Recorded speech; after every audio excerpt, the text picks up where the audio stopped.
Fluency robbery brought 3/4 pounds of grapes and divided them into 6 equal portions. What is the weight of each portion? So Rob had 3/4 and he divided it into 6 equal portions. How can I make that into a fraction? Anything, we can put it over 1. Now, when we're dividing fractions, we're going to do our Kentucky Fried Chicken with a twist. Kentucky Chicken Fried, or keep, change, flip. First fraction, we keep it as 3/4.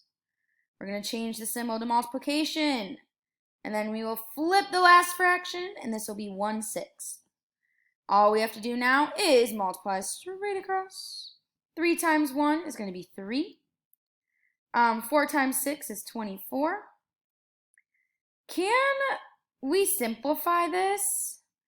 So let's see. How many can we simplify? What number can go into both numerator and denominator?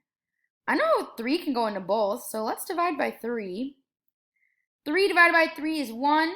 24 divided by 3 is actually 8. So that's it. We can't simplify anymore. It's going to be 1/8 of a pound. So 1/8 pound. And that is going to be our answer for fluency. That's it. Great job.